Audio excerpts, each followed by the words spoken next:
our brains are wired for connection, but trauma rewires them for protection.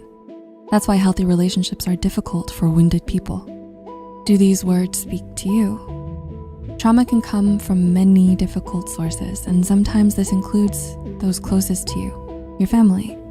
Negative experiences you had growing up, or even heavy responsibilities and expectations placed on you throughout your childhood can often be too difficult to forget.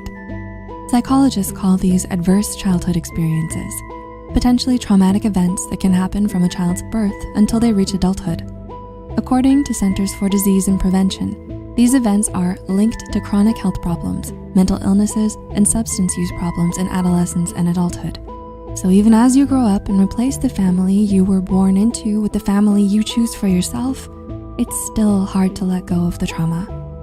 It seems as if the ghosts of your past come alive and try to make it all about them once again. And even if you know in your heart that your partner is not the parent who hurt you, it may not help. What kinds of trauma can one experience through their lives, and how do these traumas impact their romantic relationships? Let's explore 4 types of trauma and their effects on your romantic life. Rejection trauma. Let's start with the trauma of being rejected. Rejection trauma is born in a home where we're made to feel like we don't matter.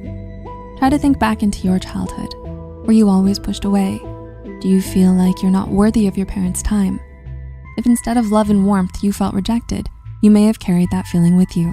And today, you might find yourself fearing rejection all over again. Only this time you may feel rejected by your romantic partner. A 2015 research paper published in Dialogues in Clinical Neuroscience examined emotions that occur when people perceive rejection in their relationships. According to researchers, rejection trauma could make you feel hurt, jealous, lonely, ashamed, guilty, socially anxious, and embarrassed. All of these emotions can later negatively impact your relationship and your self-esteem within that relationship. For example, psychotherapist Amy Morin said for Verywell Mind that people who went through rejection trauma may interpret rejection as proof that they are unacceptable in some way. If your partner is too busy to spend time with you or doesn't reply to your message right away, you may say to yourself, "Yep, I knew it. They don't care about me." Do you sometimes think like this in similar situations? The reality might be, and often is, completely different, but you still may perceive it as rejection and take it personally. Maybe you believe that you only matter if you're accepted by others, or you might struggle with constant fears and worries, expecting rejection to inevitably happen. Abandonment trauma. Hand in hand with rejection often comes abandonment. As children, we depend on our parents to feel safe and be safe. But in some cases, our parents make the world feel unstable and dangerous. Have you experienced some kind of neglect or abuse that made you feel unsafe at home? Maybe it was a lack of supervision, physical and narcissistic abuse, or staying hungry all the time because you weren't given anything to eat. When a child goes through these experiences, they can't really understand why these things are happening. And often they can explain this only by believing that they don't actually deserve any attention or care. They start to believe that the world is not worthy of their trust, while they aren't worthy of the world. They feel abandoned. Abandonment trauma often leads to formation of an anxious attachment style. A 2017 study published in Current Opinion in Psychology found that individuals with an anxious attachment style may be hypervigilant and worry about their worthiness in a relationship and their partner's desire to be with them.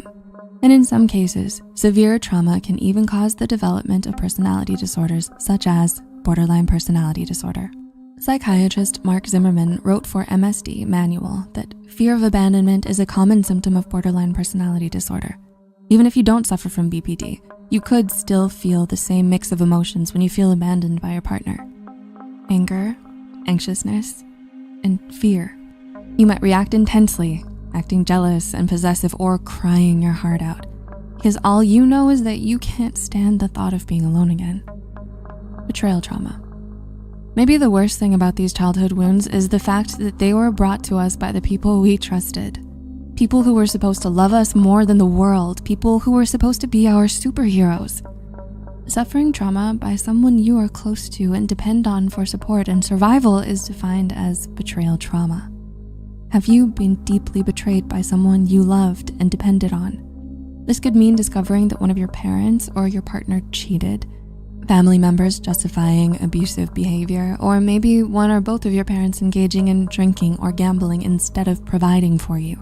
If things like these happen to a child, they might have trouble accepting it or believing it, so they often just suppress it. One study from 2009 published in the American Journal of Psychology suggests that those who suffer from betrayal trauma often dissociate traumatic experiences from conscious awareness in order to preserve the relationship. It's because they're too dependent on their abuser to believe otherwise. And once they grow up, they might continue the same patterns. They might become dependent, feel inadequate to be on their own, and decide to stay in toxic relationships. They might be too afraid to leave, too afraid to be betrayed again, so they just put on a happy mask and suffer in silence. Humiliation trauma. Lastly, your childhood may have left you with a wound of toxic shame, humiliation trauma. Was there a time when your parents made you feel deeply ashamed of yourself? They might have laughed at you for changing body during puberty or mocked you for not getting the highest grade in school. In order to survive feeling ashamed and humiliated, you might have developed some coping mechanisms that you still use to this day.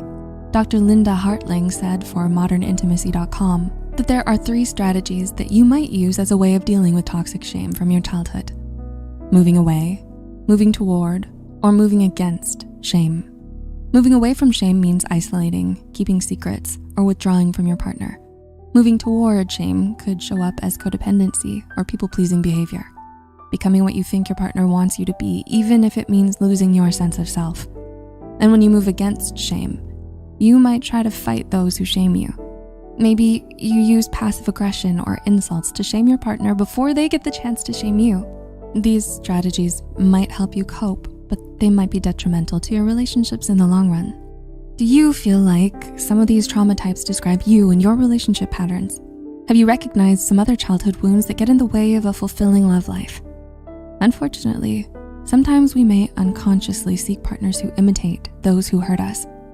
Later on, this can lead to trauma bonds within a relationship. Are you stuck in a trauma bond? Take a look at this video and find out if it's a trauma bond or love. Don't forget, you matter. Thanks for watching. Until next time.